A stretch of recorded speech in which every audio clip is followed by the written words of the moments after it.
Dear Acharya Pranam, my question today is about parenting. What, as parents, can we do to raise a child in a way where the child has an understanding of the illusory nature of the world and at the same time nurture the urge to know the truth?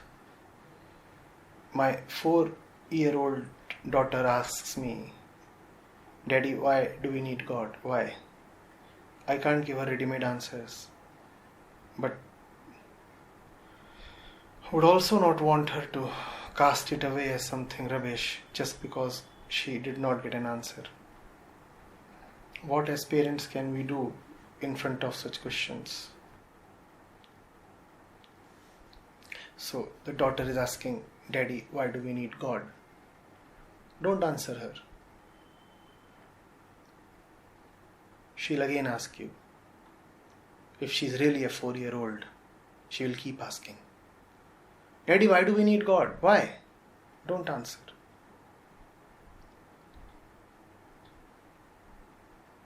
And she'll again ask, Daddy, why do we need God? Why?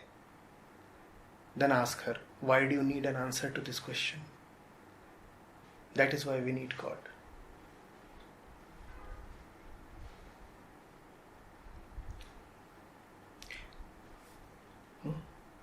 Sweetie, why do we need an answer to this question?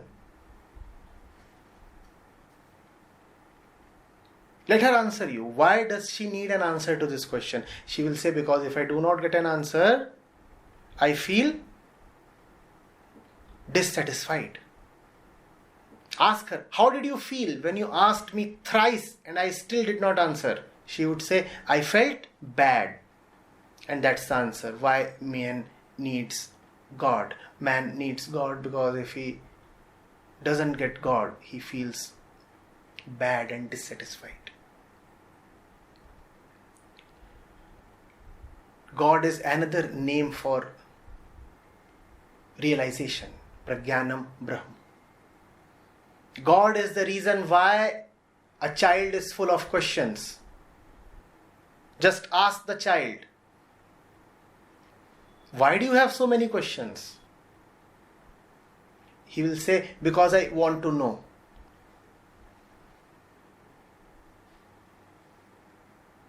Then ask him, how do you feel when you get an answer to your questions? He will say, I feel good.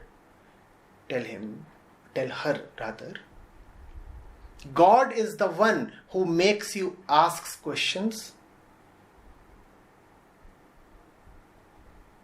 And God is the one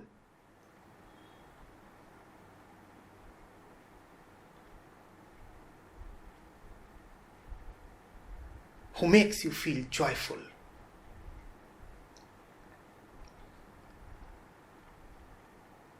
And if they say, what is the proof that God exists? Tell them, as long as there are questions, God exists. So your question itself is the proof that God exists. Otherwise, why are you asking questions? Why don't you just remain contented as you are?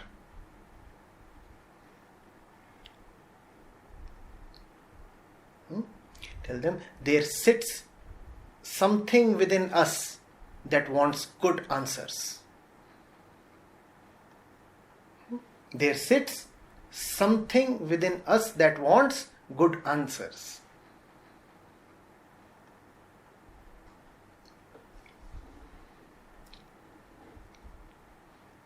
That is God. That is God. Your very tendency is to move towards God, and the proof of that tendency is that you always want good answers. And if she says, there is no God, stop giving answers. They say, if there is no God, then you should not have a tendency to desire good answers. If there is no God, let there be no good answers. God is the answer to every good question. God is a good answer to every question. Simple.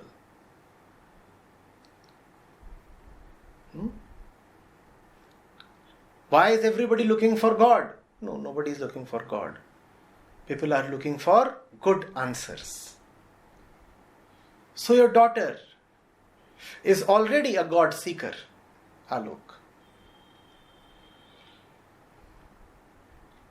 Any honest question is a question about God.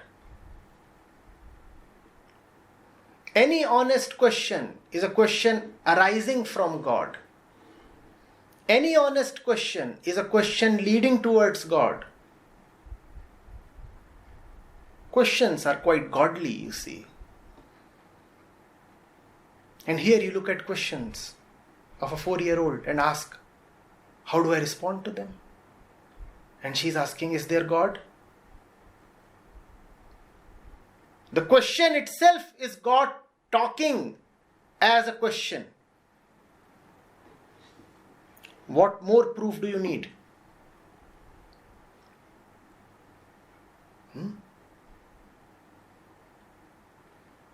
And if further proof is needed,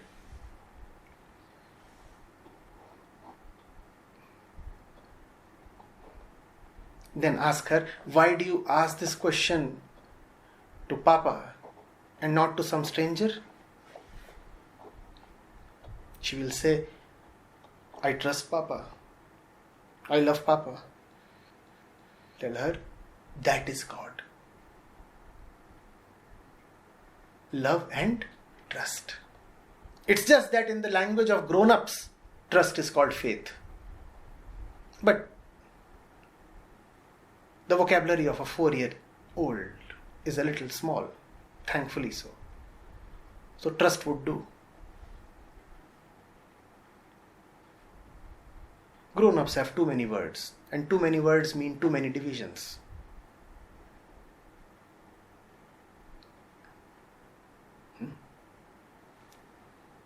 So tell her, God is that, beti, which makes you come to me. Love and trust. Does God exist? Turn the question upon her. Does love exist? Do you love Papa? If you love Papa, then God exists. Full stop. If you love Papa, then God exists. Does God exist? Do you trust Papa? If you trust Papa, then God exists. God is another name for trust. Teach her, instead of saying, I love you repeatedly, she must say, I got you. I got you. That's wonderful, because God is the only one that can connect I and you. I got you now means I and God and you are all one, because God is present between the two of us. I, God, you. Done. Finished. Don't try to teach God as a concept.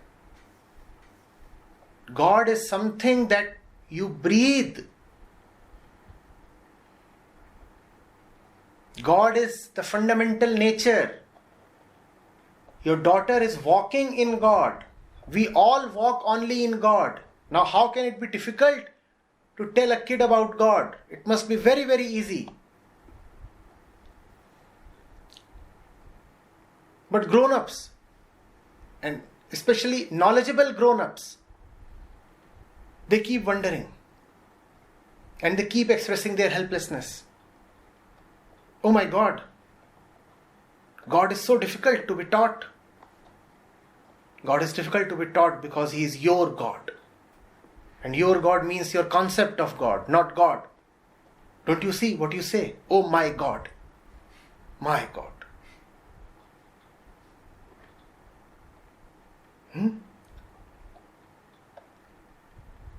Getting it? Ask the same question to her. Are you getting it? Getting it. And if she says yes, then tell her, that's God. God is another name for getting it. Every time you get it, just say, got it, not got it. Got it. Did you get it? I got it. I got it. Now, I and it are related through God. I got it. I got it. Now you and God and it are one, and there is understanding. If you say I got it, then there is just knowledge. If you say I got it, then there is understanding.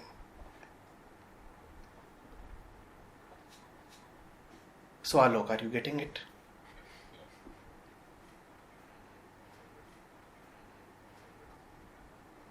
How can it be difficult?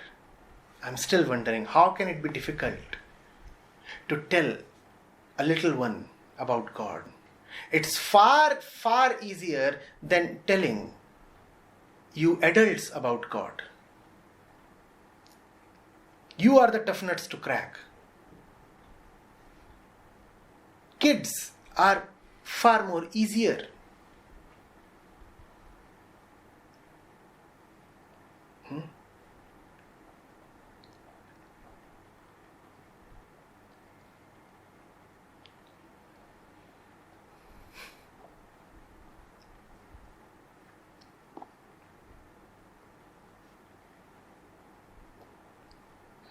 Take her to a beach, and when she starts running around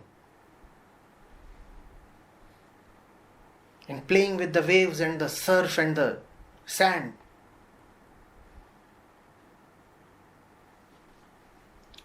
ask her, how does it feel? She'll say, great. Ask her what this greatness is. Is it the sand? Is it the surf? Ask her, darling, how are you feeling? She will say, great. Ask her, tell me what this greatness is. Does it lie in the sand? She will say, well, it is related to the sand, but it doesn't quite lie in the sand. Oh, then it must be related to the water. Bring a little bit of water to her and tell her, is this great? Right now, as you are splashing and playing and shouting and running, you are feeling great. Tell me, what is this greatness? Where is that greatness? Let's touch that greatness. Let's put our finger on that greatness. Does that greatness lie in the sand? She'll say, well, it appears somewhat about the sand, but the greatness is not equivalent to the sand. She's a smart girl. Then you bring some water to her. Seawater. And say, does the greatness lie in the water? She'll say, well, it is related to the water, but it doesn't quite lie in the water. Then what does it lie in? Can we touch that greatness? Can we put that in our pocket? Can we carry that greatness home, beta? So that we don't have to come to the beach again? Let's pack that greatness and carry it home.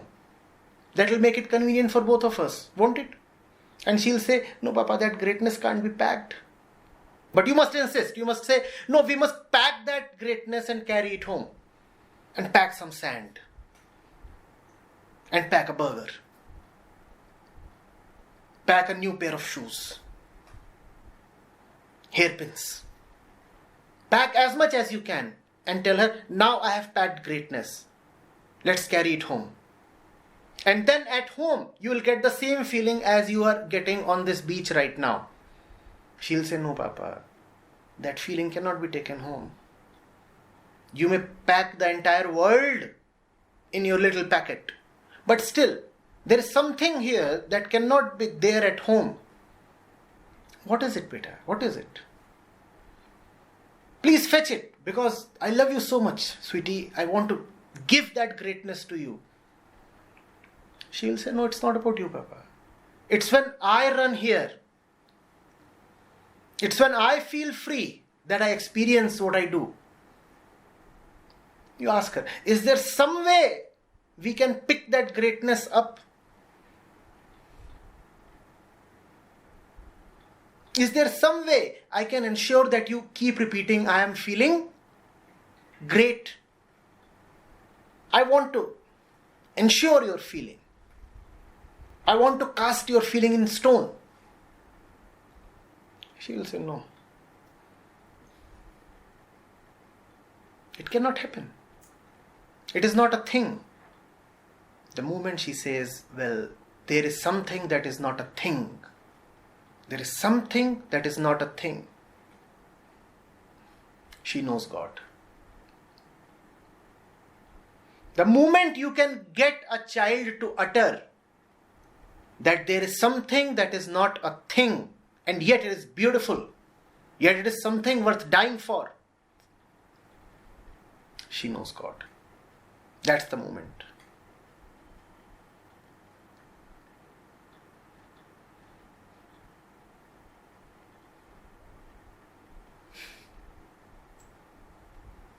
That's the moment.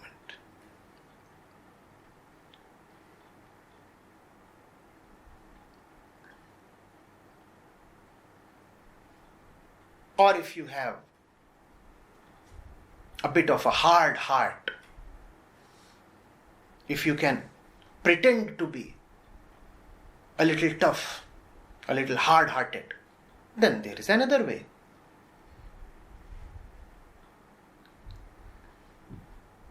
Give her all her favorite toys and close her in a room. And give her whatever she wants, but keep her enclosed. Best of food.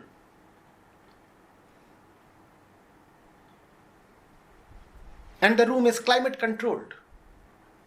And there is a television with the most entertaining of programs.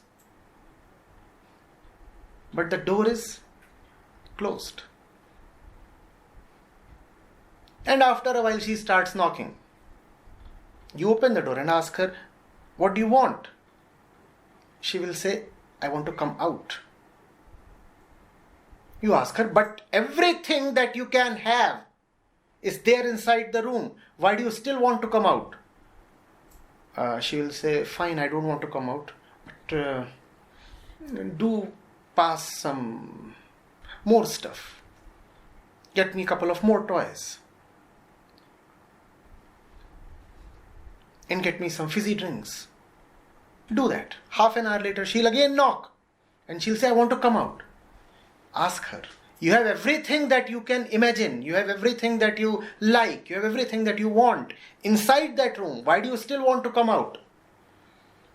She'll say, because I don't feel free here. I don't feel free here. So you ask her, so is freedom bigger than all the toys and the food and the entertainment and stuff? She will say, yes, probably. Let me come out. Don't ask me so many questions. Say, I'll let you come out, but you must answer then one final question. Is there some way I can give freedom to you in the same way as I gave you toys and food and entertainment? She will say no. She has realized God. She has realized two very important things. Freedom is bigger than all the toys that a child or man can have. And secondly, freedom is not a thing. Freedom cannot be given to you in the same way a toy can be given to you. If she realizes this much, she already knows God. God is another name for freedom.